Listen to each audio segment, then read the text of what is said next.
Okay, everybody, welcome in. It's the Pillow Talk edition of Pugs and Company, heard each and every night. Thursday, that's not true. Sunday nights through Thursday nights. We do it here from 10 o'clock to about midnight. We are delayed when there are major American sporting events going on, not because we think we're going to draw a bigger audience, but because we like to watch major American sporting events. And right now we are in the bottom of the ninth inning, 2 outs, Yankees down 6-2 to the Boston Red Sox in Fenway Park.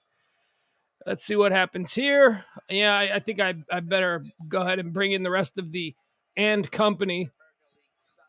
One of them, the front runner that he is, completely has abandoned his Yankee gear from earlier today. It's now moved on. The game's over, dude. That's it. Yeah. And the Yankees go home. Like, I mean, you're like 4 minutes behind. Am I? 5. Yeah, probably. No, I'm not. Yeah, you are. Game's been over for like about 5 minutes. Oh, yeah, I am. Yeah, because I was on delay. I was doing things. But hey, isn't it wonderful that I got to share this moment with you, watching your Yankees be eliminated by your hated Boston Red Sox?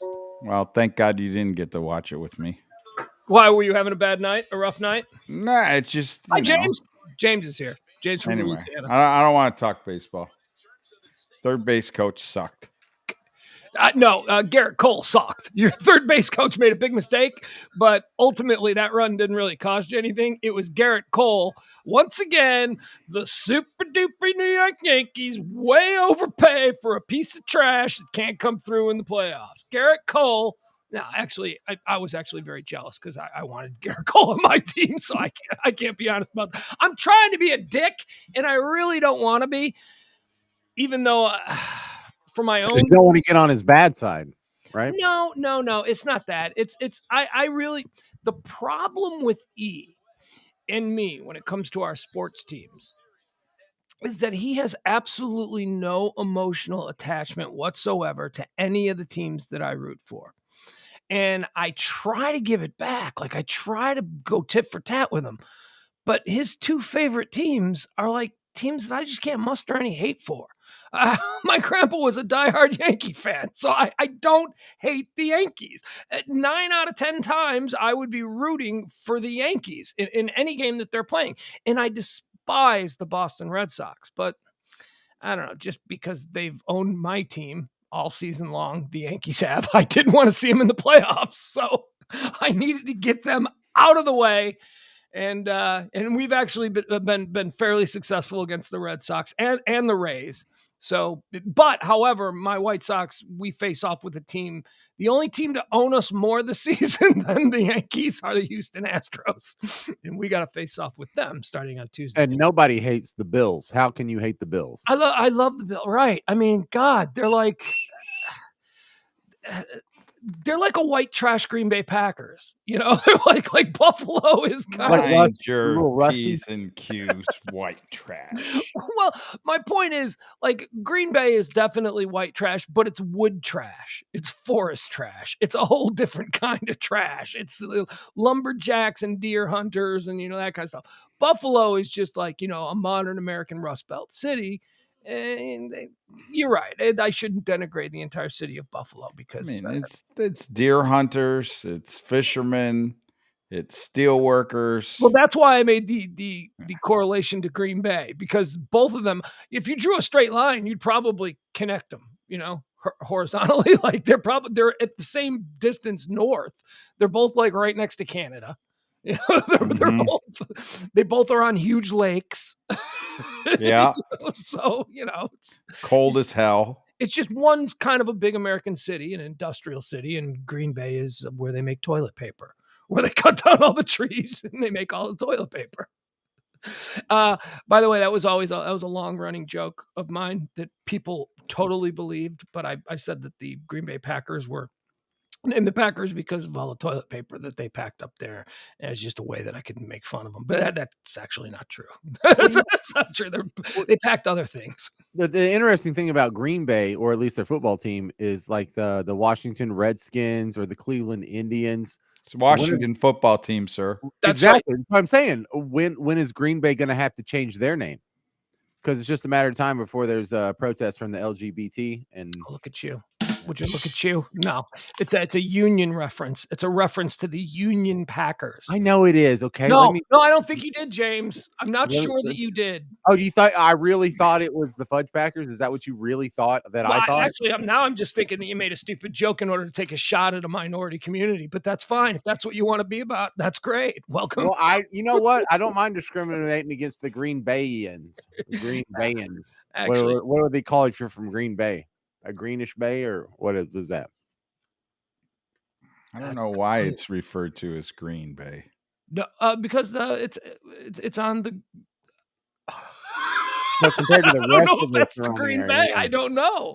I thought it was like it's on like just a big lake. It's not even on like a Great Lake. It's on like a big massive lake, but it's No, it's on like a finger of a Great Lake. well, there was a big major lake, and I can't remember the name of it, but it's just to the south of Green Bay. Yeah, Excursion Bay, is that something? Pull it up. Pull it up on the map. I'm going on Google Maps. I've like been there 20 times, but I you know know. what? Always been really drunk, so didn't ask too many questions. No, the fact I can't remember this makes me feel stupid. Yeah, so it's a finger off of Lake Michigan that goes down, and I'm keeping to zoom in, and it's not saying the name. What's the lake down south? What's the lake just Oh, south? it's called Green Bay. Oh, it is called Green Bay. Oh, yeah, Lake Winnebago. That's That's it. Appleton. Yeah, That's the one. Lake Winnebago is the big ass thing where everybody has houses and stuff. yeah. There's some sort of waterway connecting the two. So yeah. So do they make Winnebagos in Lake Winnebago? Probably not in the lake. Well, but you know, in the town. Well, then how do they get the name Pugs? Winnebago Indians? It would be my guess. I'm going with the lake theory. You're going with the RV. Sticking with the lake. You think the city came after the construction of the first RV, the first recreational vehicle? All right, so this is odd. Look at E. He switched over to his Buffalo gear because, you know, just like any true fan, he is completely done with his Yankees and he has moved on to football. Season's over. Aren't you wondering why I'm wearing a jersey? The guy who says he never goes anywhere wearing a jersey? You're wearing a Notre Dame number 9. What did Notre Dame do now? I am not wearing. This is not just a Notre Dame number 9. Did Notre Dame burned down? This is in memoriam to one of the finest linebackers and Butkus Award winners Notre Dame has ever produced at the college level. Ryan Urlacher. No, this is my Jalen Smith jersey. Sweet. This is my Butkus Award winning Jalen Smith jersey. Just because he's cut? Yeah, because you know what? That dude, let me tell you something about him. That guy was an absolute monster in college. He would have been a top 10 pick had like 2 weeks after he won the Butkus Award, he didn't blow out his ACL in the Fiesta Bowl. He was never the same, man. Isn't that the worst? So that's the big breaking news locally here in Dallas. The Dallas Cowboys have shocked the NFL world by a very rare cutting of a very high ticket player, Jalen Smith, linebacker. Cowboys cut him. He was in the middle of a big deal, $54 million deal, of which $35 million is guaranteed. So they're going to be paying him anyway. They tried to make a trade for him, but they're all like, that dude can't play anymore. That dude's legs are all busted up. So, you know, now you had an interesting observation about him because I'm not all that familiar with his college or with his pro career. I just remember him from college. It just seems like every time he makes a play, he celebrates. Like he's just constantly celebrating. And I don't know. I think celebration has become too much. Like if you're celebrating in the first quarter and then the second quarter and the third quarter, like what are you going to do at the end of the game?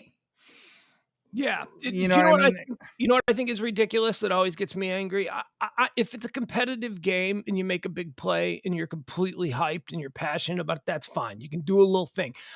I hate when they run to the end zone now. You know, it's like, let's all run to the end zone and let's do after every turnover. Yeah. But what really gets me is when your team is down like 21 points and you sack and now you're celebrating. The fuck is wrong with you? Get back in the huddle and try and get back in the damn game. Yeah, this ain't about you showboat. Yeah, that's what it feels like. It feels like almost like after every play, if somebody makes a good tackle or a sack or something, there's some form of celebration. And I don't know. kind of turns me off. Yeah, no, it does for me too. Look, I like it when people are celebrating because they're dominating. I like it when they're, having fun because they're really kicking some ass. But when your team is getting its ass kicked and you cause a strip sack and it's in the fourth quarter and there's like 5 minutes left, sit the fuck down. You know what I mean? Shut up. Your team sucks. And it's weird to say this because there was a time when they didn't let them celebrate. And I was like, oh my God, come on. You just scored a touchdown. You ought to let them celebrate. Remember, they would throw the flag, Yeah. like excess celebration. Yeah. And now it's like they can celebrate almost on any play for any reason. They just it's can't hurt okay. anybody's feelings. They can celebrate, but if you hurt somebody's feelings, then it's that's taunting. yards. Yeah. It's like the NFL is run by a bunch of moms cutting oranges in the end zone. It's like, what the hell? What did you just don't hurt their feelings? Everybody's got a team mom. Yeah, exactly. We used to have a team mom back when. Everybody's got a team mom. All right. So what else has happened? Oh, I was actually hoping for a close game to hear. I actually, there was a part of me in tonight's Red Sox Yankees game that was hoping that it would go into extra innings because I wanted to see everybody all confused when they revert back to the original extra innings rules. Because, the runaround second. Instead of the zombie runner? Yeah, zombie runner doesn't apply anymore in the playoffs. It's straight up extra innings. And, it's so I was interested to see how, if I wasn't sure if that, I mean, this is postseason, so I guess it would apply to the postseason, but that'll probably come into play as the playoffs, go it's on. Like the NHL hockey playoffs. There's no like shootout anymore when you get to the playoffs. I actually like the shootout. I like that in hockey. I think it speeds it along. I think it's it certainly moves it along during the season. Like that's dramatic. That's a rule where I can go, okay, 5 minutes OT, take away a player down to 4. You can't score there, then let's go to the shootout. But I do like the traditional old school hockey game when it's the playoffs. Old school hockey, like Bobby That's how Shore. Dallas won it. Okay, James, There's a big story that I was just reading about. I don't know what the hell this means, but since you do a financial show, I thought maybe I'd lay this on you. Okay. What the hell is a $1 trillion coin? Did you see this story? Yeah. Do you know about the story?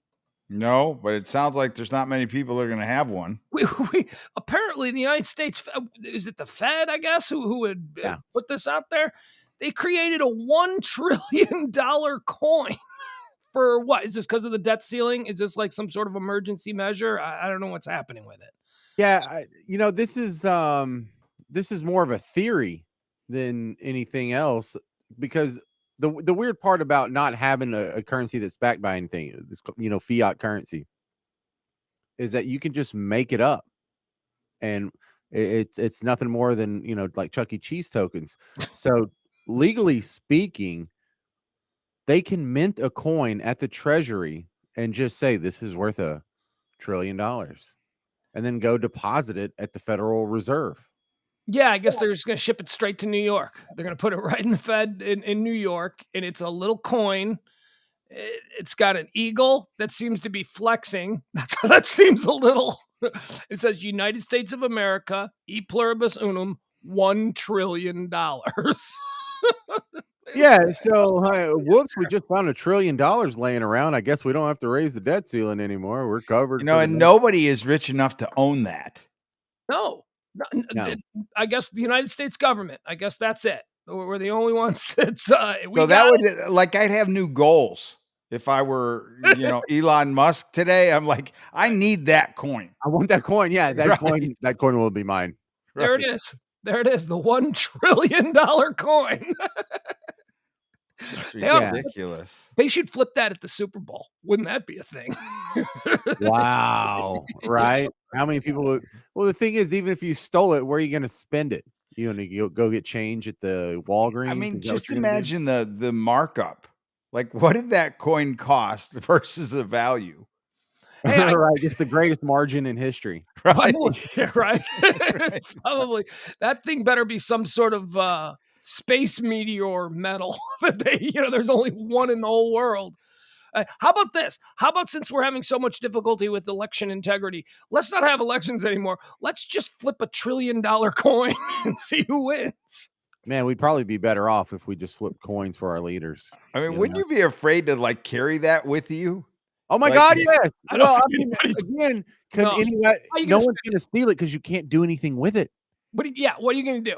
Will it fit in like a Coke machine? You know, I mean, how do Well, you even if you even? take I mean, it to if your like the bank. winner of Squid Games gets that, Yeah, but you take it to your bank, take it to Chase, and they say, "Where'd you get this?" And you're like, "Nowhere." Yeah, yeah, you're screwed. You know, it's just stupid. We are a parody of, this is like Idiocracy. We are just, I mean, you're absolutely right. Money is backed by nothing anymore. People are making up money. You know, all the blockchain economy that we have. You know, That's trash too. we're just making shit up now, man. I think it needs to have a date on it. At least it should say 2021. That's a good point. You don't want to get the date wrong. $1 trillion platinum coin minted within hours of the Treasury Secretary's decision to do so. Oh, she hasn't done it yet. This is going to be a Janet Yellen wake up in the morning. This is theoretical, and I don't think they can do it. The thing is, this is like, have you ever done a deep dive into the monopoly rules?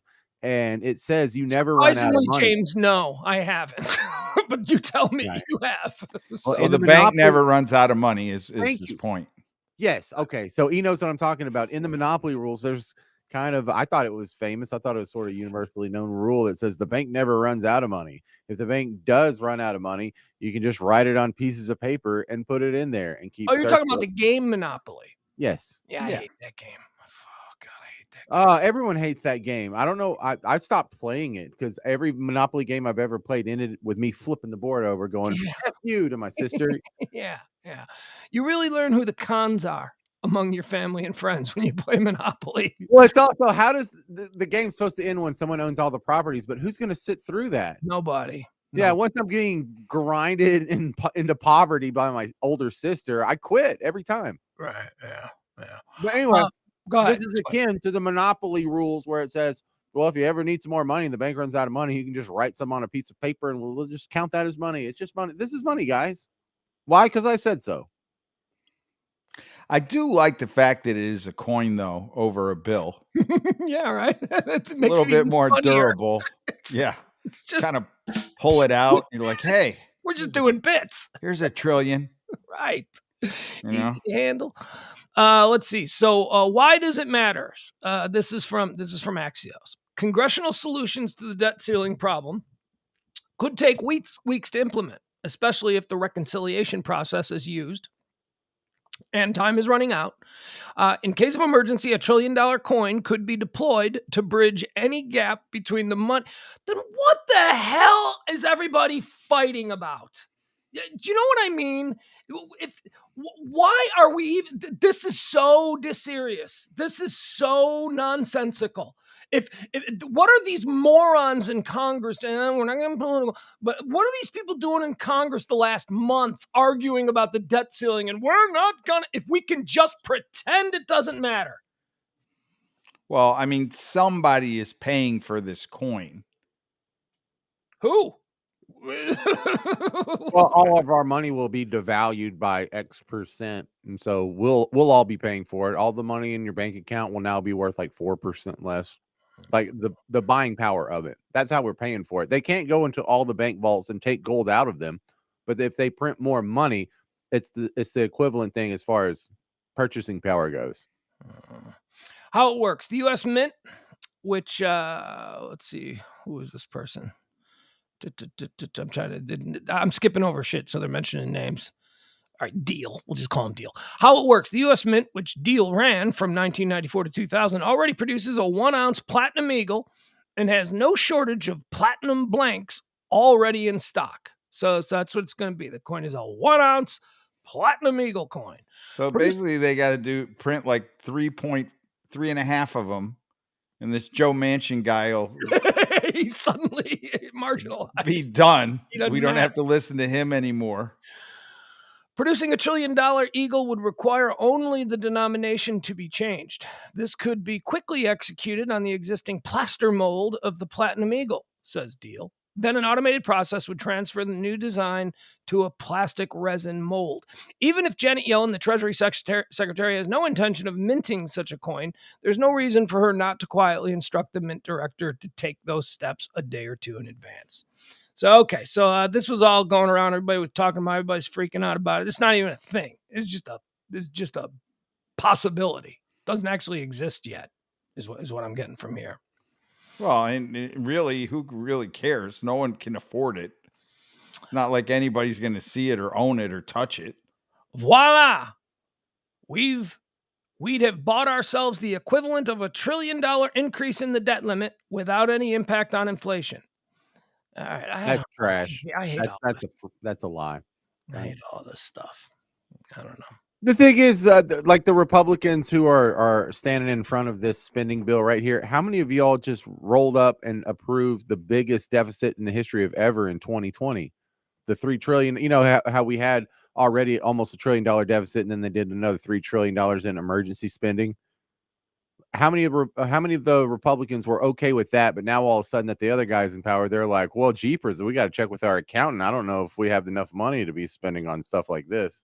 I care less about these kinds of issues than I do about talking about Congress. I don't care. I'd rather talk about the. This is the only stuff that matters. This is how empires fall. This is why the poor can't make it into the middle class. This is why poor people can't save money. As long as I wake up tomorrow morning and there's a show to do, and I can't. This is not for people like me to be concerned about. If you want to join the ranks of the people that are really worried about this stuff, I have to assume somebody who has dedicated a larger portion of their life to this sort of thing than I have will figure it out. This is like curing cancer. That's not on me. Look, you're right. Curing cancer matters. It's very important. It's a terrible, terrible thing, and it affects all of us. But I can't help anyway. I have no take on it. There's really nothing I can do. But you don't even have to wrap your brain around any complex thoughts other than in your life, in a business, in a household, in a school, in whatever organization you have. Isn't balancing your budget a necessity or a bad not thing anymore? Happen? No, not anymore. It used to be. I mean, when I had home ec, we used to have to learn how to balance our checkbook. I haven't used a checkbook in 20 years. It's all in a debit form, and I get to go to a website. Now debit card kind of eliminated the use of checkbook. Right. You either got the money in there or you don't. You look at the ATM statement and say, okay, yeah, that's what I charge. You don't even check the math. I just kind of assume it all works. I just try and stay away from zero. That's all. Just stay away from zero. You don't want to ever see that minus line next to your balance. No, yeah. So I mean, I don't really, but I did when I was little. We learned all that. Remember, how that was all important. We had to learn how to balance the checkbook. And carbon. What happened to carbon paper? Yeah, remember it was like you'd have to write really hard on it so it would go through, and so you'd have that in your check register. Yeah, what people? Yeah, yeah. I remember my first checkbook had carbon sheets in it. Uh-huh. Like, a whole bunch of checks for like $1.50 and stuff, because that's all. We sound like we're 100 years old. No, we don't. We sound like we're like. I got a new credit card in the mail today. I don't know if this is all happening to you guys. Scoreboarding us all? No, and they don't have the numbers on them anymore. Oh, I know. The numbers on the back. I got a Venmo credit card recently, a couple months back. And there's no numbers on it. I was like, where's the number? The first time I had to buy something, it's like, please put your number. And I looked at the card and I'm like, where's the number? And then you flip it over and it's hidden. It's like not the way it used to be. So are people like picking that off with all the cameras, like at the gas pump? What's the purpose for that? Well, I think that it's not needed anymore because there's no more indentations. Remember no more the machine that would roll over it for the swipe. Right. Speaking of carbon paper, that's how credit cards used to work. It was the carbon paper, right? Yeah. Right. And that's not a thing anymore. So you don't really need to have the fancy raised letters. You can be a little bit more discreet, I suppose. Yeah. So the numbers are on the back side with your 3-digit code. Yeah. That's where all the debit cards and credit cards that I have currently. Yeah, that's where they are. And then I figured out too now, if you don't have that sync or symbol, the touch symbol on your card, it's not touch. because I was pissed because I thought one of my cards, I was like, man, it never works. What do you mean Like touch? when I do the touch. Oh, the card, the You chip. just smack it on there, yeah. Yeah, it's chip. got to have that little signal, the Mhm. touch signal on the card in order for it to touch. That's something that never works for me. I mean, I have that thing, and every time I do it, it's like it's not working. It's not working. I bet your card doesn't have the symbol on the No, back. it will work. It's just I have to do it like 3 or 4 times in a row. Oh, I have to okay. go. It never works the first time. It's always like, beep, boop. How lazy are we that we can't just stick it in the damn slot and pull it out? I know, Like right? that- The chip thing is only like a year old. Now we've got a totally new way of doing it. The chip thing was you used to have to slide your card because it had the stripe on the back. Nope. Then it got the chip. And that was just like a year ago the chip came in. And then the chip was the thing. And now it's just you just hit it with the chip's only a year old. Well, That's it's not brand even new innovation. faster. It's just something I could do if I was drunk. Just snap. Yeah. Do you know this? I wonder what the purpose of it really was. Like, was it a COVID thing? Maybe Because it seems like, if you insert the card, that like receptacle is just like a germ contain, like it's just got everybody's germs in there. You're just kind of jamming it in, pulling it out. Type it in your pen. Yeah. I don't know. The tap just seems like it was quicker, and it came around COVID time. But he had to believe the technology exists before. Hey, let me ask you guys this question. Here's something I was talking about with my kid the other day. When was the last time you used cash for anything? When was the last time? I can't remember the last time I used cash for anything. I use cash generally when I owe somebody some money. Like, if like I buy something from a friend or something, or like we're doing valet, I got to have tip the valet, something like that. Other than that, there's not much use for cash anymore. Yeah, I guess that is one. That is one, like a valet or something like that. But I haven't had cash since I moved down here. I don't use it for anything. My kid was like, "Hey, just give me like $20." I go, I don't have a $20 bill. Where do I get a $20 bill these days? I don't even know how that works anymore. Yeah, I used to keep cash in my wallet like pretty constantly, have a wad of it. And now I like the least I carry is like maybe it's always less than 100. James, how about you? Do you ever use money? I mean, do your kids use money? Well, for a week there, that's all I used was cash after the Oh, yeah, hurricane that's because right. the electricity was down. Thank God we had it, Yeah. I do have to use cash more than normal people because I have kids. I pay them to mow the lawn and things like that. Sometimes I pay them just to bribe their behavior, Yeah. I saw something recently that said that cash, there was less cash in circulation since the start of the pandemic than ever before in the history of American currency. And that's because people just aren't exchanging bills anymore because of the touchy stuff. Yeah, I totally buy into that. I I didn't gotta see look and see if I got my stash cash. I imagine you got one of those like mafia safe in the floorboard somewhere. No. In my wallet, like I'll always have like 100, and I think I took it out like about a week ago, Mhm. and I didn't replace it. So I'm here's looking where I through. still use cash the most is at the bar.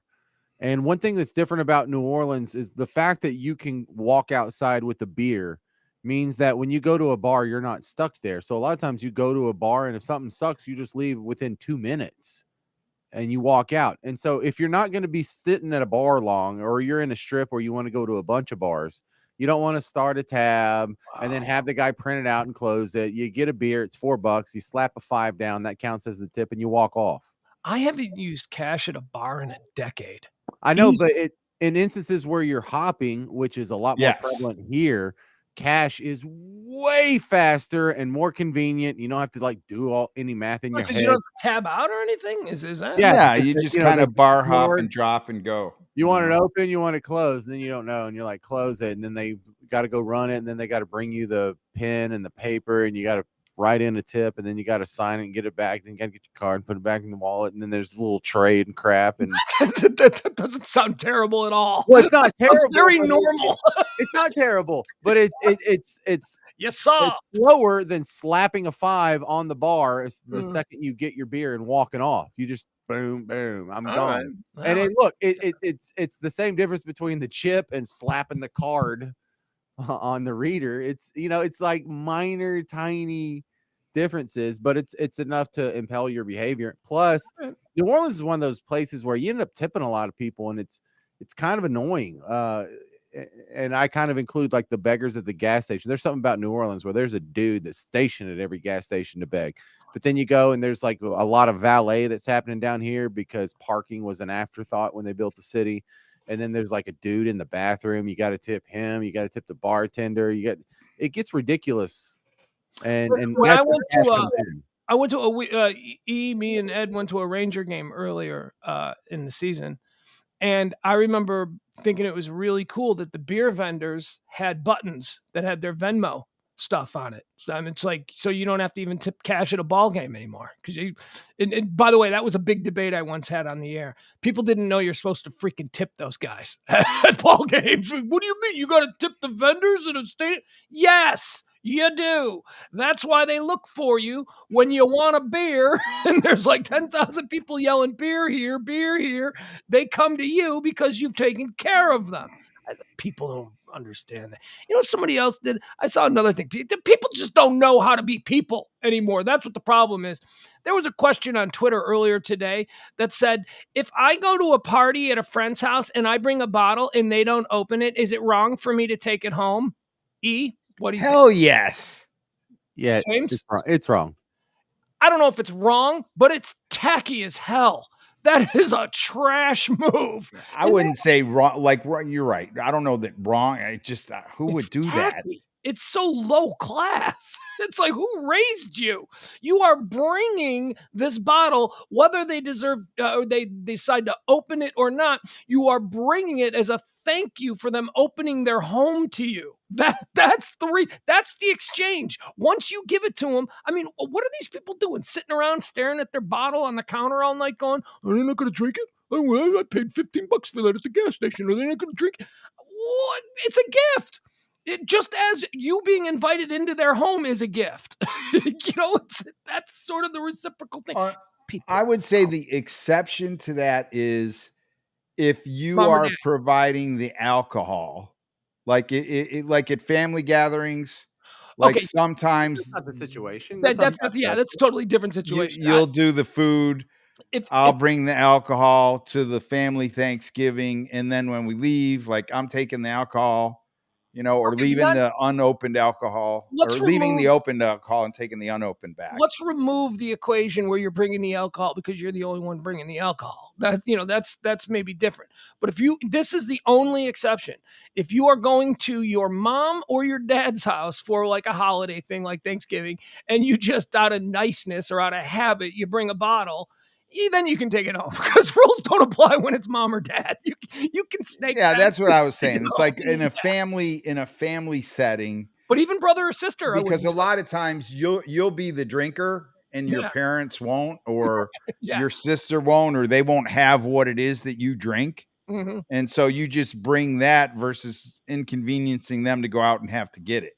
Boy, that's me. Yeah. This is a whole list of things. There's a whole bunch of these like social graces that my mom raised me well. I know all of these ones, and I am shocked when I go out in the greater world and I see people doing shit like that.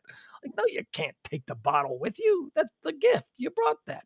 All right, let's move on for a second here because I want to show this. We start each and every show with something I like to call Moment of Joy, and this is a very special one that was circulating earlier tonight. It's this one's for you, E. This Moment of Joy is called Aaron Judge coming home from third base. Here you go. This is a scene from tonight's game.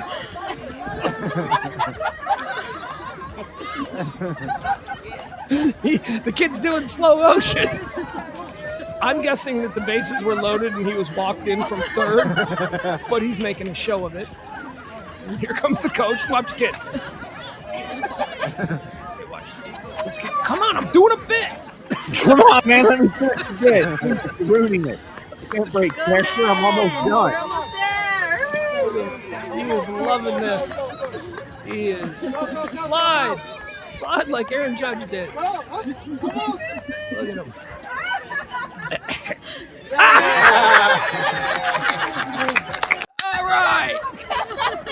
All right. See, there you go. Only thing we're missing is the third base coach waving him home. Right. What a jerk coach, man. Let him do his bit. He's killing it. He is killing. Reaction was beautiful. Kid's like, I'm doing something here, man. Yeah, that's the best part is that he told the coach to bug off, man. Hang on. Yeah, that kid was great. That is, of course, a callback to an incident that occurred early in the game tonight when, for some ridiculous reason, is it Jerry Nevin? Who's the third base coach? I don't know. I've wiped him out of my mind, just the whole thing. Like, third base coach sent Aaron Boone, Aaron Judge. Aaron Judge. I'm sorry. Who's Aaron Boone? He's a baseball player, the manager. Coach. Yeah. Manager. The manager of the team. Aaron Judge, who looks like a racehorse, but apparently doesn't run like a racehorse. Of course, the irony of that being that he only got on base in the first place because he legged out a single, that could have been Yeah. He looked like he was flying down the bases, and evidently that impression was left on the third base coach. And he thought that he could score from second on a double that bounced off the wall. A rocket shot off the wall in center field in Fenway, which anybody who knows that it's short, but not only that, it's not like a typical relay where the outfielder has to relay the ball to the infielder and then the infielder throws a strike to home plate. This ball rocketed off the wall and went right to the infielder. There was no relay. Oh, dang. So it's like Jerry Nevin, the third base coach, forgot what stadium he was in. And he thought, oh, that's going to be a two-man relay. There's no way they're going to make. They just gunned him dead to rights at the plate. I mean, it wasn't even close. No. Like he was out by 5 steps. Yeah. You just, you're getting me pissed again. No, I'm sorry. That was a hell of a play. I was like, man, they played that off the wall. That was beautiful. So why did Garrett Cole get pulled after 6 outs? He didn't have it. He was getting shelled. He didn't have it. What did he give up, like 6 runs or something? 3 runs. No, 3. And you need to stop the bleeding. In a win or go home kind of situation, you got to stop the bleeding. If your ace doesn't have it, you got to get him out of there. He had 3 runs, and they had 2 guys on base with no outs. And then they just pulled the plug. And the reliever came in, and, it was the right managing move. He got out of it without giving up another run. But, wow. Too late, though, huh? Yeah, too late. What are you going to do? Gentlemen, I'm going to get a refills. Just letting you know. Oh, sure. There you go. Right. Well, I was just going to segue right into some breaking Brian Laundrie news. Oh, man. Is this about the sister? Because I saw that. Oh, no, but you can share that as well. So, yeah. I suppose what we can do here is... Did you see Dog the Bounty Hunter? No, what's going on with Dog? Like trudging through the swamp in his like swamp boots. Clown show. Come on now. I would just so love to see a gator just pop up and watch that. I thought he was the man. I thought he was gonna, you know what I mean? I thought he was gonna find him. I thought he was gonna do what the FBI. It's been 3 weeks now. All right, let's do this while we're waiting for James. This is a big hit from the James Hit Factory. It's the Brian Laundrie song. Haven't played it in a couple of weeks. Why? Because every time I play it, it stops in the middle. Let's see if that happens again. On Pugs Company, the Pillow Talk edition of the Radio Misfits Network. Isn't this inappropriate, though? No. There's a line in here where that's why I have her around. Looking for some clues. What is it, Pearl Clutcher? What is it? What is it you're worried about now that we can't play this fabulous? That's why I have her around. Doesn't it say that in here? I could have swore. I don't know. Maybe it does. We need an update. See? There it did. It just stopped randomly for no reason. I have no idea why this happens. Pearl Clutcher. We'll try this one. Maybe this one works better. Yeah, see, there you go. And I get another chance to talk it up because people think I only do talk radio, but that's not exactly the truth. I cut my bones here in this business doing alternative rock and roll radio in the beautiful city of Chicago. Hey, did you see Condé Nast Traveler rated Chicago the #1 city in America? You'll see me lately on the evening news, 'cause everybody is looking for some. Okay, even I admit that wasn't great. That was, I needed another 5 seconds to say, on the Radio Misfits Network. I at least tried. 11-11. People say a prayer. all within my views, they want Brian Laundrie. A YouTube actor living in the van for a year. I don't have to look good.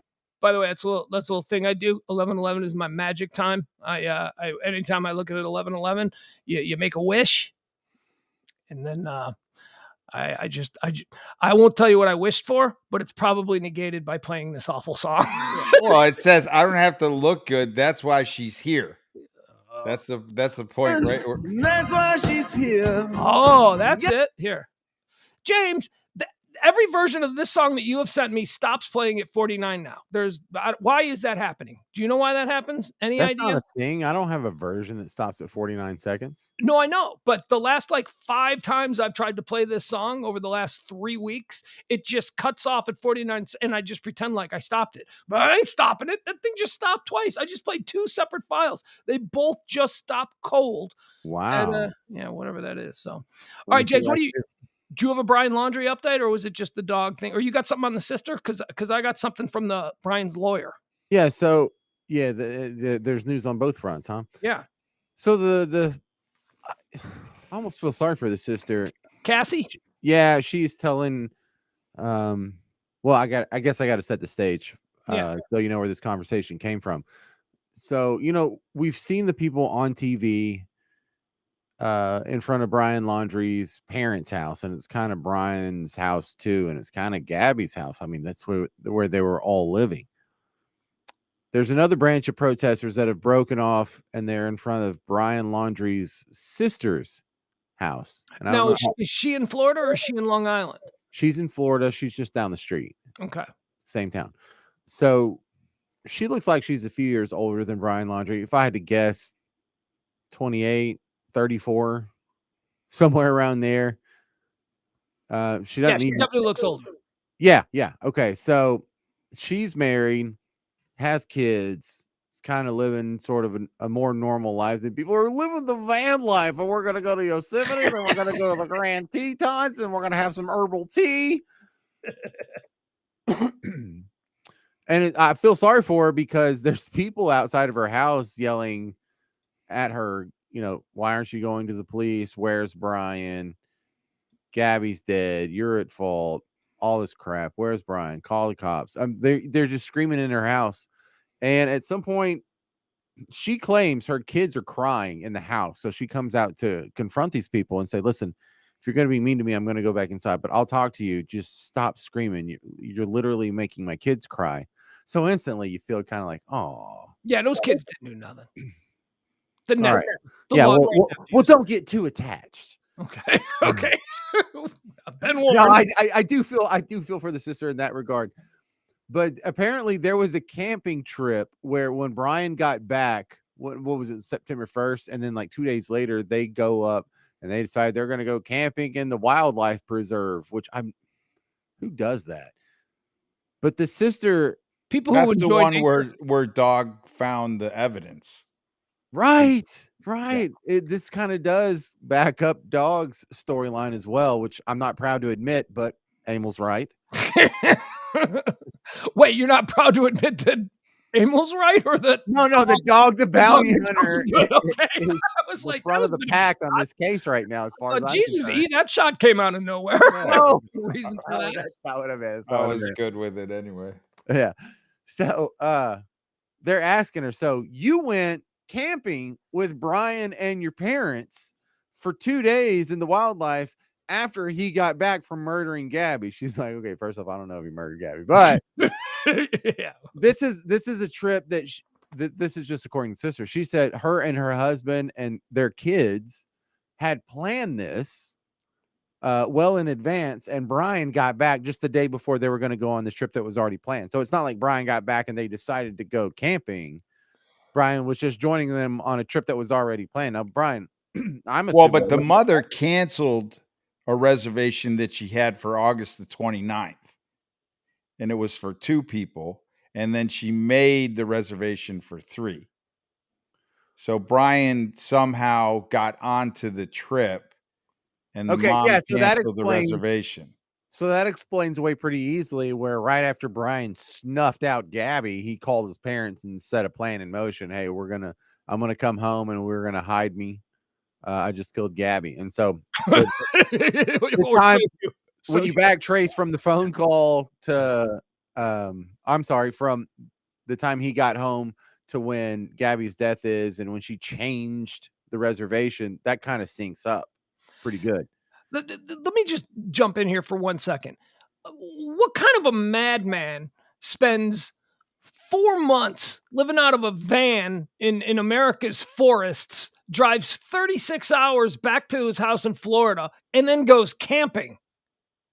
What is that? Well, if you need to get away. Yeah, okay, Camping but what is I'm getting saying is away. that's weird. What I'm saying is, if he had come home, if his arrival back home coincided with a pre-planned family camping trip, wouldn't you be like, "Yeah, no, I'm good. Good. You guys are leaving for the weekend. I'm gonna hang out on the couch and suck up some air conditioning and watch some cable TV for a few days. I've Well, just been living in a van for 4 months." it's kind of like that, but it's also like, you know what? All the evidence has been removed from the house and put in the storage unit. They got all her crap out, and let's just keep acting normal until the cops tell us otherwise, until there's a law enforcement response. And so, sure am acting normal. This is just what I would normally do, just Yeah. drive home and go camping with my parents. It kind of fits that narrative, sort of, but it's Cable TV, really vents, loose. and air conditioning are for normies. I'm Brian Laundrie. I like to sleep on the dirt next to a bubbling brook. Yeah, that's the kind of gross stuff that sounds like something he would say. Weirdo.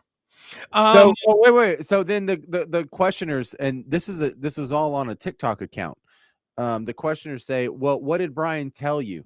Did Brian tell you he did it?" She's like, "No, we didn't talk about that." Really? So he just went on a road trip for 2 months with his girlfriend, came home in her van without her, and just didn't bring it up.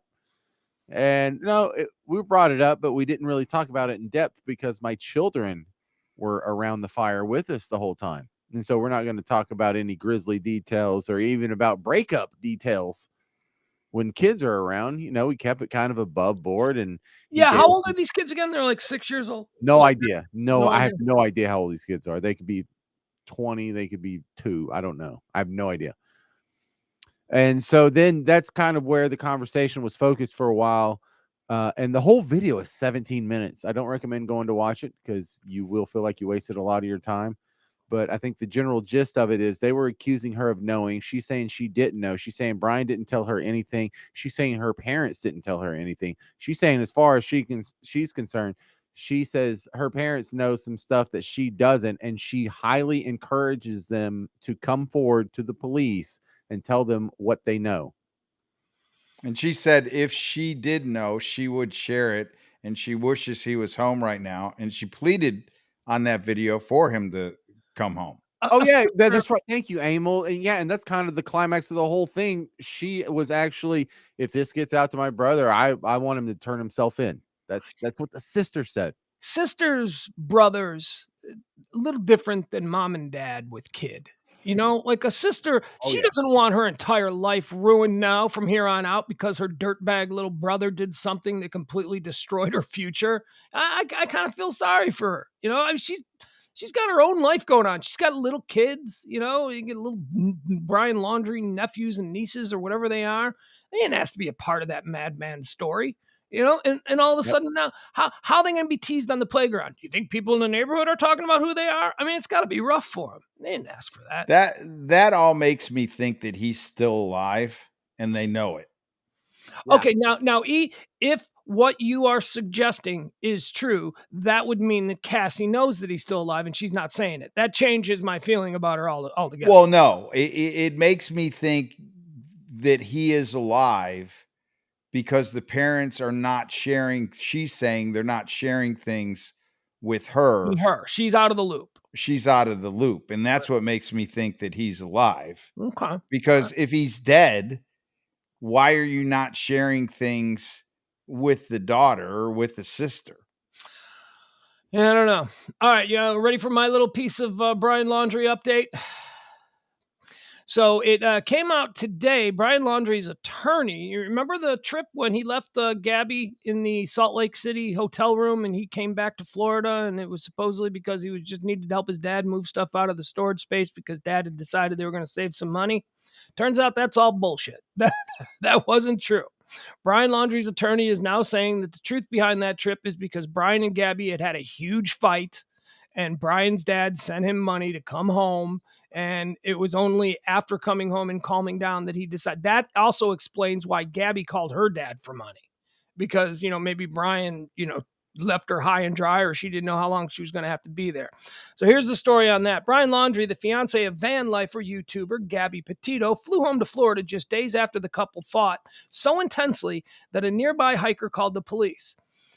So this is like another fight that was in public. This was not one where they got pulled over. This is one where they were supposedly in the woods somewhere outside, and they were arguing, and another hiker was like, hey, something's going on, but they didn't. You're in the middle of the woods. You're fighting. So what kind of atomic fight are you having? Right.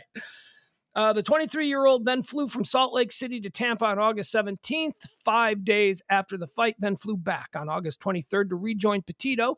According to Bertolino, that's the attorney, the couple was considering extending their road trip, which they had been documenting in YouTube videos. So we're engaged. That's 2 days before the Victor, Idaho Declaration of Engagement. Yeah. So here's what happens. They have a big blow-up fight.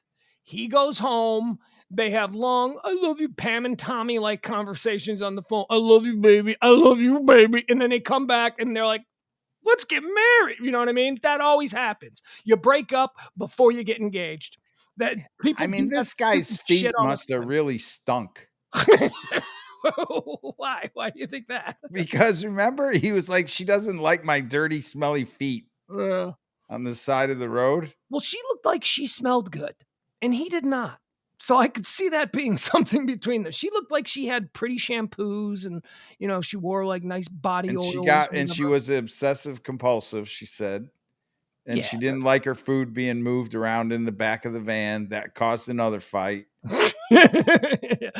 Jeff says sources for this. This is from the Daily Beast, and it's quoting the attorney directly. So I hope that's a good enough source for you. It almost sounds like they don't trust her. A guy planning an escape. Okay, I'm sorry. I'm trying to. Yeah, the sister's out of the loop. That's what he means, and he's totally right. It sounds like the sister is not in the same circle of information as the parents and Brian. They've either she's completely lying or they left her out of that, and it's both seem believable. Upon returning to Salt Lake City 5 days later, he brought apparently he brought a whole bunch of stuff from the storage shed. Like the whole story that was originally given, which was my dad called and he said we don't have to pay the $29 a month, so I'm gonna fly down on a $400 plane ticket to save $29. It never made any sense. No, and that's, I guess the lawyer was like, all right, we gotta clean this shit up. we gotta make some. So the new story is that they had a big fight. They were going through some stuff. He abandoned her in the Salt Lake City hotel room. His dad gave him a plane ticket to come home and cool off or whatever it was. And then they made up. This explains why 5 days. Remember, we're like, well, why was he going 5 days if he was just clearing out a storage space? Doesn't seem like you need to run up that kind of a hotel bill in Salt Lake City if you're just flying. It didn't make any economic sense. None. Like that just stunk from the high heaven from the get-go. So apparently he abandoned the trip. He abandoned her, and like, oh, I'm done with you. We're breaking up. He flew home. He had time to cool off. They probably had phone conversations. You know how stupid young people in their 20s are. They made up on the No, phone. you hang up first. No, you hang up first. Right, that kind of stupid shit. And then he went, okay, baby, I'm gonna go plane ticket. I'm gonna fly back. And we should, you know what? We should do this. We should make it longer. We should go on this trip an extra month. Okay, baby, I'll bring some propane or whatever he needed to get out of the storage shed. That was the reason he went to the storage shed, was to get additional supplies for the extended trip that they had decided to make. And if you're the parent and you had to fly him home, you had to know that at that point it was her van and she was exhibiting control over the van, because he could have taken the van home. Oh, I didn't even think about that. You're right. Why would he need, if he was going to? Well, we know it was her van, and she Well, probably yeah, said, but and and you she ain't said, taking my and you van. ain't taking my van, right? So then he shows up to Florida with the parents there, Yeah. with the van, But not and her. and Don't without get it. her, and then This it doesn't means come up in conversation. I mean, This come means they on. broke up. They broke up, and then they got back together via phone while he was in Florida and she was in Salt Lake. Yeah, but They my broke point up. There was is, a breakup. if you're the parent and you've had to fly him home, you flew him home because he didn't have a way to get his ass home. And then when he comes home with her van without her, to say that that didn't come up in conversation? Yeah, but that's going to be really odd if you told Brian, like, yeah, you can go fly out and meet her again, but if you need another ride home, don't call me. Well, but at the same time, you come home and you go, oh, we broke up, but I took the van.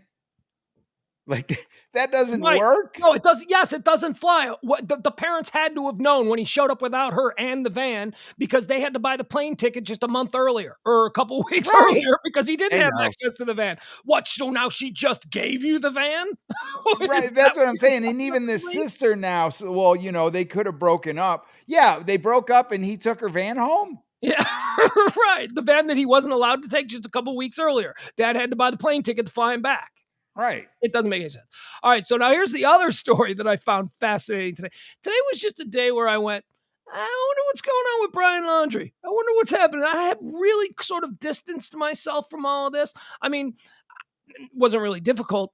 There's hardly any coverage anymore. It is. We have moved on. The country has I completely mean, moved on. it's almost gotten as scarce as the two lesbians in Utah. that we Wow. moved on a long time Ain't ago. that bad. You're the only one who's not moved on from that one. I check it daily, and there's I have nothing no going on. Multiple times a day over here, yeah. You do. So I just did a little, Brian Laundrie search, and guess what I found? I found this story. This is from Radar Online. Do you know, and this always happens, this is humanity. I don't know what to make of humanity sometimes. Brian Laundrie has a massive fan club on Reddit, and it's all girls. It's all young girls. Oh, yeah. Love him. They just, what is going on? James, you have daughters. This is another reason why I'm so glad I don't have daughters. What? Ted Bundy had groupies. Richard Casey Ramirez. Anthony had groupies. Dude groupies? No, guys. Well, yeah, I mean, she had dude groupie. Dudes don't do this. Yes, Oh, okay. the girl that killed her boyfriend in Arizona. Yeah. She's had dudes like writing her. Oh, all the Petersons who killed their wives, Scott who Peterson. killed Lacey, and then the other one, Doug Peterson or whoever the other guy right. was. There was another Peterson, wasn't there? That Peterson. The Peterson was the Chicago cop who killed like a bunch of his wives. That's the story that I want to get. What was that guy's name? Scott Peterson killed Lacey, and then the other Peterson killed.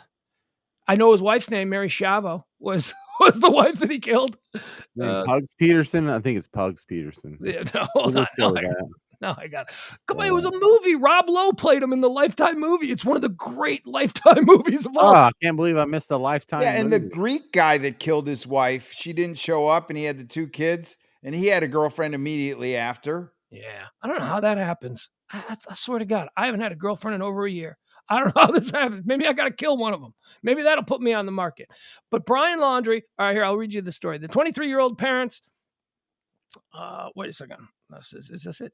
Yeah, here we go. Brian Laundrie has more than just his family on his side, as fans of the missing fugitive has started popping up on Reddit. The 23-year-old's parents, Christopher and Roberta Laundrie, announced that their son disappeared on September 17th after claiming he went on a solo hike in the Carlton Reserve. He's been missing ever since, and a manhunt has been underway with Dog the Bounty Hunter leading his own search team.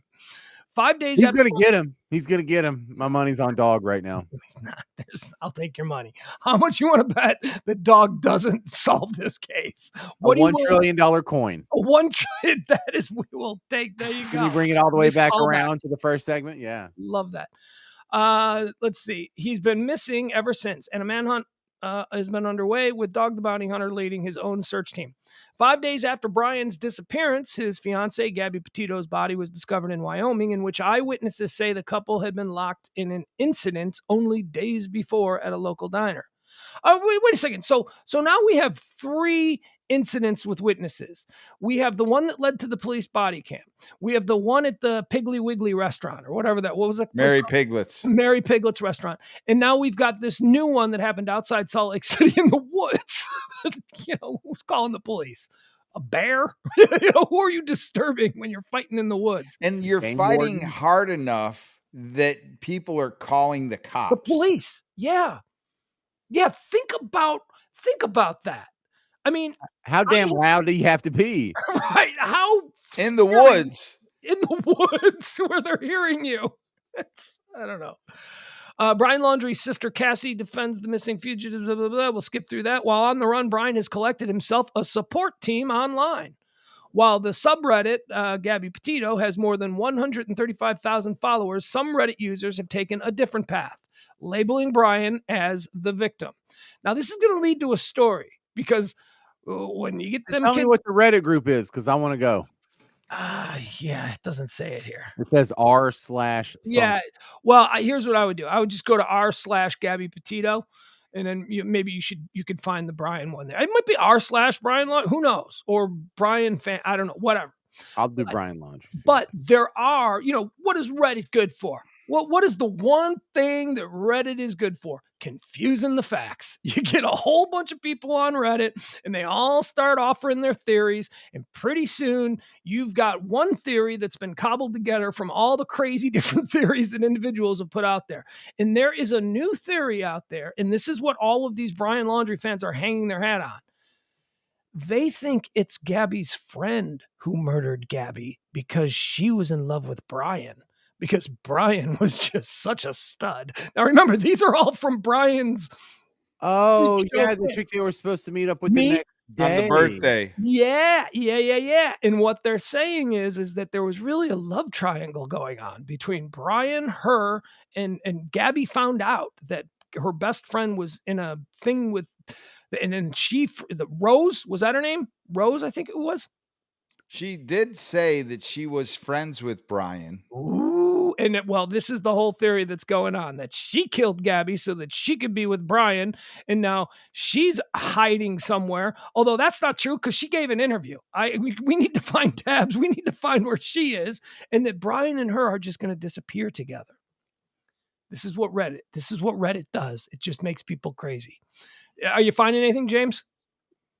Yeah, so there's a pretty strong thread here of people believing what is sort of the accepted story, that Brian and Gabby got into a knockdown drag out argument and he probably strangled her to death or hit her with a rock or something, and then just drug her body to wherever it was found and took her van home to go to the bosom of mommy and daddy, because that's what Arrested Development weirdos do. Yeah, that's what sociopathic infants do.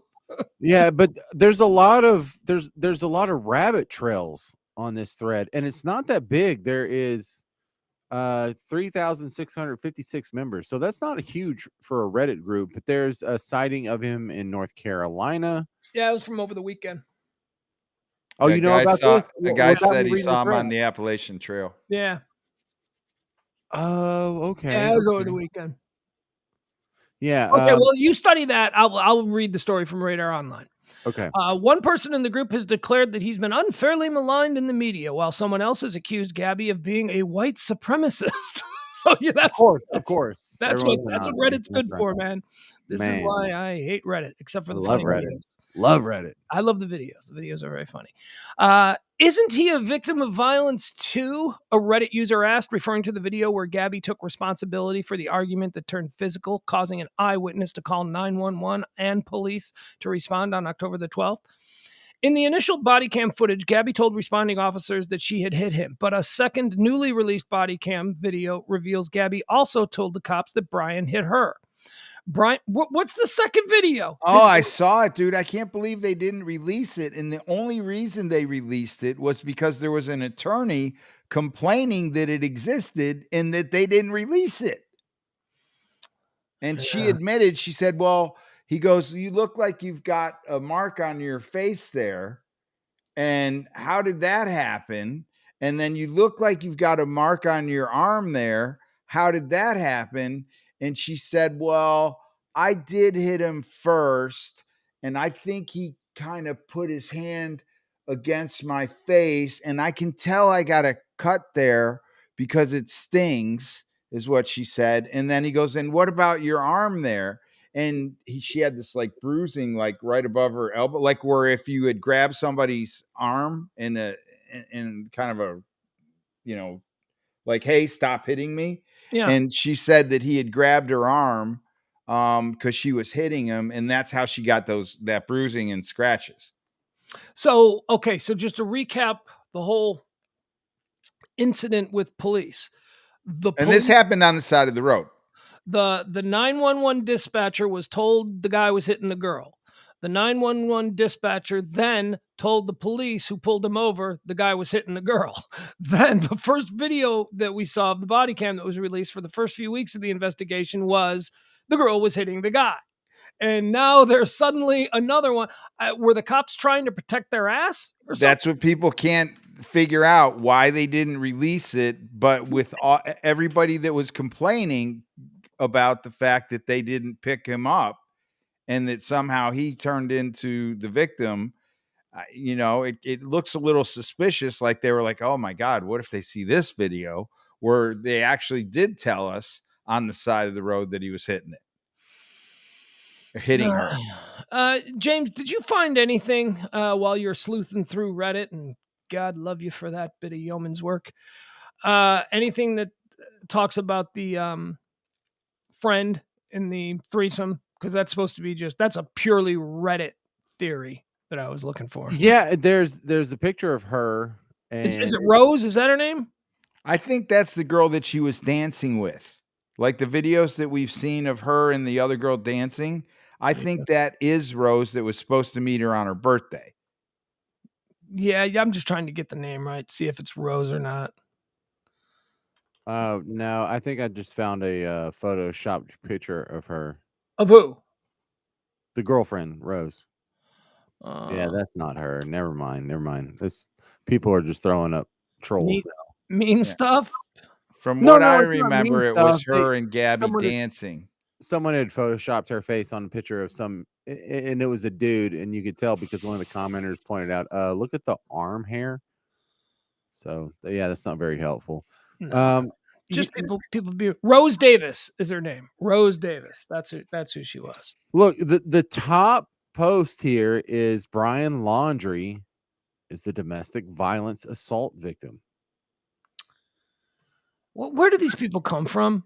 I mean, they always show up. Ted Bundy, I watched recently some Ted Bundy series, and his courtroom was filled with exactly the kind of women that he was hunting. They just, what is that? Don't tell me that women, what is with women? What is that?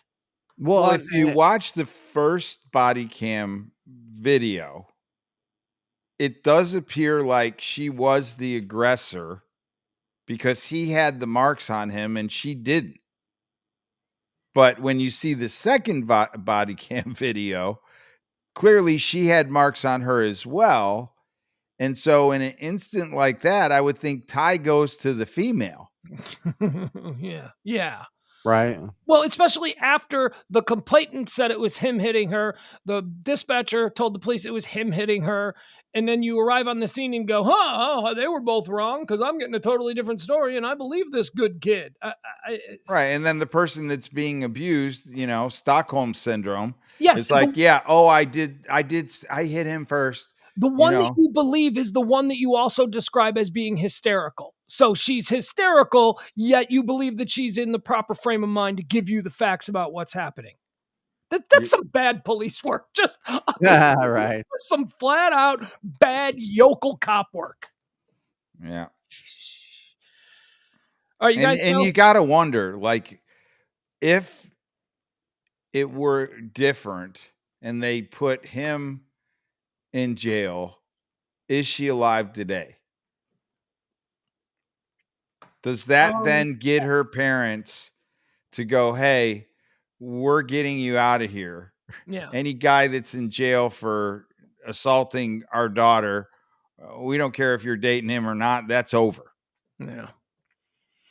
It kind of sucks. All right, we done with this? We done with the Gabby Petito stuff? Or you got anything else, James? No, I mean, there's a funny guy that says we should get Liam Neeson. He'll find him in 2 days. There's a collage of Brian Laundrie's feet. So if you see anyone walking around barefoot, you can compare this collage to their feet and maybe bust Brian Laundrie. Dude, that's a real thing. I'm not making that up. Not a joke? Okay. There is someone who's done a Photoshop mock-up of Brian Laundrie from the body cam footage. So Yeah. what he would look like with longer hair, what he would look like with facial hair, what he would look like if he put on a wig. So it'd be easier to spot him, in case you saw a guy that kind of That's actually probably pretty helpful. Yeah. I mean, Yeah. it is, but he looks so damn generic. Like, there's another post down here. It's like, is this Brian Laundrie? And it's some guy from Alabama who, from a blurry cell phone photo that's been zoomed in from far away, I guess it looks like Brian Laundrie, but everyone almost looks like Brian Laundrie. I mean, I kind of look like Brian Laundrie if you caught me at the right angle. A little bit of a beard. It's a very common look. It is. Yeah, Especially generic for a white bald young guy man with a playing. hat on. So it's not the bald. Absolutely. Yeah, the bald thing's not even a factor. So there's a lot of that going on here too. And Right. but that's a good thing because a million idiot sleuths can solve a crime just as well as one good smart one. Yeah, well, they found the body. So, that theory has been tested. Right. Body was Right. found because of, as you frame them, a million idiot sleuths who came together and put all the pieces together. All right, so we're running out of time here. We only got 15 minutes left. I know we've got an update on the Urban Meyer story. This is just getting crazier and crazier. So tonight, the details have come out. Do you remember the story about how he had gone out to dinner with the wife and the grandkids and all of them, and I don't remember it being the wife. it was wife and the grandkids was the So story. she then flew home to Florida on a different plane? No. The Friday night, the game was Thursday. On Friday night, they went to the Pine House and they had dinner, and he was there. Part of his defense was, I went out with the wife and the grandkids, and we were all there at the restaurant. And then there were some people having a party in the next room, and they wanted pictures with me. So that's his story. And then the story went on to be, and then they went home. And grandma went and took care of the grandkid. This is all still in Columbus. They didn't fly back to Florida. This is Friday night. All right. So evidently Urban, your wife flies with you on the team plane? well, yeah, or she flew separately and they were going to fly home together, Sunday or whatever. But so the Friday night where the finger banging thing came from, he was supposedly, while painting himself as this great grandpa and all, took the grandkids out. We were having dinner at the Pine House and me and the wife were there. And, then there was a party in the next room and they wanted pictures. And so I started doing that. And then at that point they wanted to leave. So they went home and I stayed there because it's my restaurant and I have things. That was basically what he's saying. He was coming up with excuses for why he was trying to there. drag me on the dance floor. Yeah, no, yeah. Well, that was later. That was to explain the finger, banging Right. thing. But tonight it was revealed that no, that the family was never at the Pine House on Friday night. He was there for the party that he claimed was just a party going on in the other room and they wanted pictures with me. He left grandma at the kids' house with the grandkids to take care of them. And then he trucked down to his bar to go party with a bunch of his old friends. Well, didn't we see the photo that said, hey, my boy so-and-so is having a birthday, and he had a picture with the Yeah. girl that had the brunette hair that you said Right. looked like Kathy Ireland. Kathy Ireland. Yeah, but I wasn't. I mean, now it makes sense now that I know that he was there for the party. But at the time, I remember thinking I wasn't sure that was from the same night. I just thought maybe it was other pictures of him out catting. I didn't know that was the party in question that they were talking about. So basically, he tried to frame it like he was being a good grandpa wanting to spend time with his grandkids when he was never with them at all. They never had dinner. And there was a Big Ten. The Big Ten is located in Chicago. So there's a lot of Big Ten sources in Chicago, and Chicago Sports Radio did a deep dive on this whole story today. And they had all of these like reporters from Columbus on, and they were all talking about it. And one of the reporters said something really funny because they said, not only was he not there with his young grandchildren, they don't even have a kids menu there. That is not a place where anybody ever takes kids. It's a bar, and it's got kind of like when we tried to take the kids to Louis Pizza. Yes, and they told us there's no kids. Right, we and that was the other. That's what I was getting to. I was going to mention the Louis thing. They said that they don't allow children in there after 7 p.m., which was the same thing as Louis, right?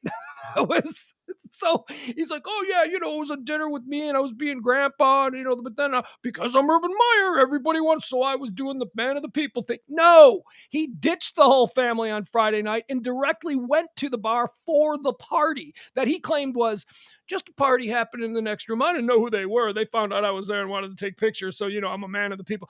It's all just bullshit. His whole story is just bullshit. But then also today, this has come out. This is reporting from NFL's Michael Silver, who's another one of the big NFL reporters. It's on Twitter. Michael Silver says the Urban Meyer situation in Jacksonville has reached a crisis point, especially in the locker room. One player told me he has zero credibility in the stadium and he had very little to begin with. Players were particularly put off by the fact that Meyer canceled Monday. Shut up. I can't sit through the rest of the story. Why? NFL players they're like literally cheating on their wives right now. About 30, what time is it? 11:47 p.m. Listen to the details. This is not about. No one's offended by the fact that he cheated on his wife. James, no, they're not. That's not what the team is offended by. Okay. The team is offended that he lied to the media about speaking to the entire team. He didn't do that. He didn't have the courage to do that. He went to the individual. Just let me read it. Yes, of course the NFL players aren't upset that he was they're upset with him for other reasons because he was being duplicitous about everything and he was cowardly. So here's the story. The duplicity police. Players were particularly put off by the fact that Meyer canceled Monday's team meeting. So the players showed up and because they have to show up on Mondays for team meetings. And then they get there and they're like, oh, what? The coach is tripping on his dick over the weekend. And now we just wasted our whole morning. So that's one of the things that they were pissed about. Players were particularly put off by the fact that Meyer canceled Monday's team meeting as he dealt with the uproar over the videos of him and a young woman getting cozy in the bar. He even canceled the individual team meetings. He was too scared to come and talk to us, a player said. 3. Instead, Urban Meyer only apologized to position groups individually. He portrayed the woman in the videos as a random person who was just there dancing. Suffice it to say, his audience was highly skeptical. Said one player, we looked at him like, what the fuck, right when he left, and everyone started dying laughing in the room. We are absolutely certain that he heard us. So Urban Meyer came into one of the position groups and gave his little spiel, and it was like, all right, guys, go Jaguars. And he walked out, and everybody in the room went, like they all started laughing at him. And the next one, 5, bottom line, said the player, it's bad. I don't know how he's going to function as our coach. Nobody likes him.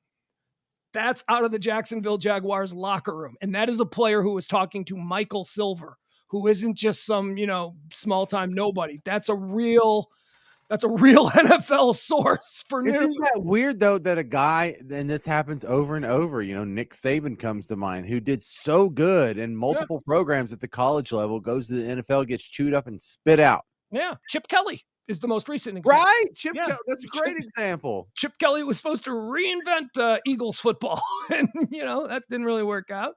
Although wasn't Doug Peterson also a college coach? Doug Peterson did okay.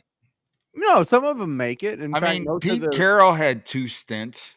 Yeah, Pete Carroll bombed out big his first time around. His first time, and he came back second time, and he's made it work.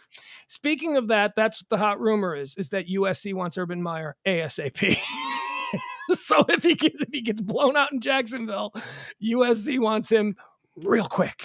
So didn't Lane Kiffin have a stint in the NFL too? Yeah, Lane Kiffin had a couple, but Lane Kiffin doesn't know how to be a grown-up. Oh, no, maybe he wanted to go to Ole Miss. Right, yeah, no. Yeah. That was one of the things that Michael Lombardi again said today on one of the shows when he was the general manager of the Oakland Raiders. They asked him, they said, what would Al Davis have done if a coach had, after a bad loss, said, I'm not flying back with the team? And he's like, well, Al would have fired him on the spot just for even bringing it up. You can't do that. You can't just say, I'm not flying back with the team. I'm going to go finger bang 24-year-old Cayman, Nebraska. Cayman, Nebraska. Oh, man. By the way, I followed her on Instagram and she accepted my follow. She did? Yeah. Yeah. Wow. She's got some pictures. Is there a wider name than what was Cayman? What's her last name? Nebraska. Yeah, Cayman, Nebraska. Is that the widest name? Because previously the widest name in America, ironically, is Colin Kaepernick, I thought. But Cayman, Nebraska might have just passed. I'm gonna just follow her now, just for giggles. Yeah, send her a friend request or send her a request on Instagram if she accepts. Yeah, that didn't even sound like a real name. That sounds like her stage name. It's totally not a real name. She's got to be a stripper. She's She's probably an influencer now. Well, now, yeah, yeah, I'm sure. Dude, if you type in Cayman, who followed her in the search engine, Cayman, Nebraska comes up before the Cayman Islands. She is now more popular than an entire country. That's an influencer. Yeah, she Holy absolutely Lord. is. All right, last couple of minutes here of the show. Let's see. What do we want to get into? What do we want to do? So quick review. I watched the latest Dave Chappelle special on Netflix, Dave Chappelle, The Closer.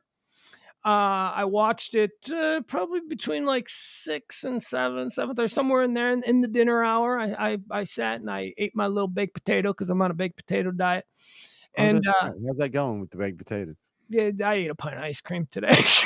I told you it's an unkeepable diet. No, it's not that it's unkeepable. It's that I had a pint of ice cream in the refrigerator and I needed to get rid of it. And I care too much about starving humans to just throw it out. So I had to finish off the pint of ice cream, and then the diet will begin in earnest tomorrow. Right. But I'm still doing the potato. I had like 5 potatoes today, but I also had a pint of ice cream. So you're going full Irish on us. Yeah, so I watched the Dave Chappelle, the final of the 5 specials that he did for Netflix. This one is called The Closer. He does it live from, or not live, but he did it, live on stage from Detroit, Michigan. And are you ready for my review? Sure. Best comedy special I've ever seen. Oh, okay. He is now in. I have booted out Richard Pryor, and I have now moved Dave Chappelle based on a body of work. But certainly this was the tip. This was the tip in. This was the one that did it for me. The 3 greatest comedians I've ever seen in my life are now George Carlin, Bill Hicks, and Dave Chappelle. Unbelievable. It is an absolutely unbelievable comedy special. It is pure art. This man does stand-up comedy at a level that I don't believe I've ever seen. I mean, unless you watch like Bill Hicks' Delirious or something from 1992, where he's just in his prime. Not Delirious. That was Eddie Murphy. Eddie Murphy. Yeah. At any rate, when you see Bill Hicks in his prime, and those are the one where he's wearing the black duster, and he's just a master of his craft, probably about a year or 2 before he died. That was, to me, the greatest comedy set I've ever seen. The greatest use of comedy as art I've ever seen. This Dave Chappelle thing, it's going to be, a lot of people are going to be upset. The LGBTQ people are going to be nuts on him again. The letter people, as he calls them. The letter people are going to be absolutely nuts on him again. I mean, Me Too. He goes after Me Too. I mean, it is just, It is powerful stuff. And he is such a master at the art form that he can say consequential things about the modern world and then just have a zinger of a punchline at the end of it where you're hanging on, like he's a college professor almost, and you're hanging on this sort of soliloquy that he's delivering. And then at the end, he just makes you laugh. I'll be honest with you. There were parts of it where I wanted to cry. It was so emotional, not cry laughing, crying because he was getting so deep and so into this where he's talking about trans people, and he's just doing this. Look, trans people are not going to like it, but I think smart trans people are. Smart trans people are going to understand what he was doing and what he was saying. And you know what I mean? Like he's not a cruel person. He has a shit ton of empathy for his fellow man, and he uses this barbed sense of comedy to throw lights on the hypocrisy of us all, the hypocrisy of Me Too. There are so many of these things that he goes into that I'm like, oh man, this is really, he's going to get in trouble for this. But as he said, he don't give a fuck. He's like, you can't hurt me. You can't cancel me. I'm Dave Chappelle. And there is a segment, I think it's 39, no, about 12 minutes. Wait, I wrote it down just for here. Let me see. I'll see exactly where it is in the show. I think it was like, maybe it was 39 minutes in. Well, I don't know why I want to say that. Yeah, 39 minutes in, where he wraps up his whole Me Too dissertation about what Me Too is and why Me Too is so wrong. And he wraps the whole thing up, and he just drops a fucking truth bomb right at the end. And he's like, boom. And it all, I don't want to spoil it for anybody. But in that moment, I was like, wow, this guy is an artist. This guy is a word artist. This guy is a storytelling artist.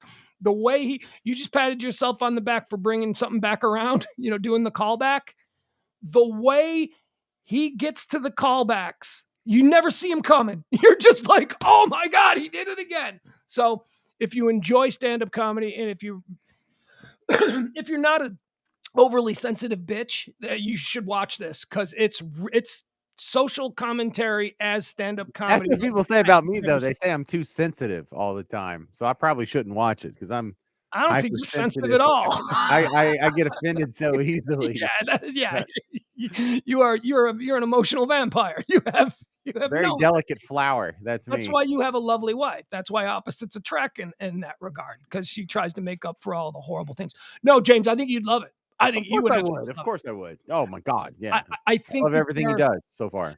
Any of the 20-something-year-old millennials who are so interested in canceling everybody and or offended by absolutely everything, they're his targets. They're the people that he goes after with and Dave Chappelle brings it, man. And there's also, if you're watching, there are two, and by the way, I'm not fat shaming. I'm simply giving characteristics out so you'll identify them in the audience.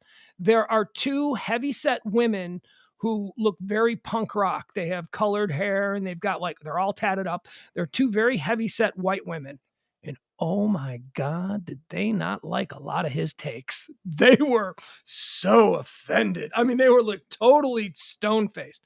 So it's new on Netflix. It debuted this morning. It is the 5th of his deal with Netflix. He's done. And he even talks about how this is the last one. He's done. He's been so prolific over the past 5 years with these and the nonstop touring and all of this stuff. He's like, this is it. This is why I'm calling it the closer, because I am done after this. I'm gonna go back to Africa. Is basically his whole thing. So it's great. Or Ohio, same thing. Right. Yeah. And he talks about that. He talks about the town where he comes from, and he's very funny. He's just very funny. His jokes are very funny. Well, really, Pugs? Your Dave Chappelle was really fun. Yes, he is. Shockingly, I know. Dave Chappelle is great. The Closer on Netflix, it's brand new. I absolutely loved it. I will probably watch it again. But what I've decided I'm going to do is I'm going to go all the way back to the first of the 5. I think it was Equanimity and whatever. That was the first one. And then there was another one called like The Bird or something like that. The Bird and the Infant. So whatever. They all have these really cool like prog rock album names. They don't sound like comedy specials. Sounds like Modest Mouse album. Yes, exactly. Well, yeah, or like Emerson, Lake and Palmer from 1977, something very bizarre. But this one is simply called The Closer, and it's fantastic. All right. Anything else? It's midnight. You guys got anything? I'm done. I'm good. We're done. All right. Sorry about your Yankees. That's going to happen. Tomorrow should be a normal pillow talk because there's no football or anything. But then Thursday, we're probably going to run a little bit late because there's football again. Although, what's the game Thursday? Is it a good one or is it one we don't care about? Oh, it's the Rams in Seattle. Yeah, that's a good game. Let's go on. That's a good. All right, James. No one around here cares. It's not in our divisions. I like to enjoy the big sporting events as they happen live in America. That's just a part of who I am. So sometimes, and what the hell? It's my show, right? Ooh, yeah. There. Oh, that's my wife. I have her on my phone cover. I was like, took a picture of her in a bikini and put it on my cell phone cover because I'm a weirdo. I was just saying, Cayman, Nebraska hasn't accepted my request, so. I did it. Did you just request? Yeah, probably sleep. It's an hour. Yeah, because she looks like the kind of girl that goes to bed before midnight. 1 a.m. Well, I mean, she got to wake up in the morning, make it to practice. Practice? What's she do? Huh? What do you Whatever mean? You want. What does she do? Urban Meyer has practice in the morning early. Oh yeah, I mean okay. All right, I see what you're saying. So she's traveling with him now. I couldn't blame him. Urban. She referred to him as Urban, not Urban Meyer. She did. All right. Thank you, folks. We'll be back tomorrow for High Noon. High Noon, we do a topic-driven show every Monday through Friday at noon. Goes to about 2 o'clock. Hope to see you there. We'll give you everything you need to know to make it through your day and not feel like a complete moron. For James Parker, for E the Artist, I am Pugs Moran. This has been Pugs and Company on the Radio Misfits Network. Bye, everybody. Do the wave. Hey, E, wave.